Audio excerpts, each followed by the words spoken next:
তুই bus miss করেও আমাদের আগে কেমনে আসলি? আমি বাস মিস করি নাই, বাস আমাকে মিস করছে। ও তাই না? ঠিক যেমন তোমরা আমাকে মিস করছো পুরো জানিস নাকি? ওয়াও, এইরকম একটা বিউটিফুল দ্বীপের মধ্যে যদি একটা দিন থাকতে পারতাম, কি যে মজা হইতো। আর আমরা যে রিসোর্টটায় থাকবো ওটা তো একটা দ্বীপের মাঝখানে।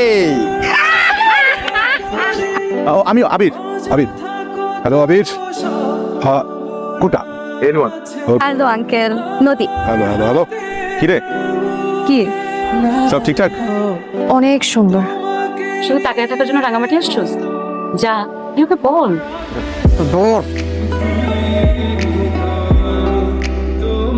ভার্সিটির শুরু থেকে দেখতেছি তুই আর আবির দুজনে ওকে অনেক পছন্দ করিস। কিন্তু তুই যে আবিরকে পছন্দ করিস সেটা কিন্তু শুধু ও আর আমি জানি। একটা ছেলে যদি সত্যিই আমাকে ভালোবাসে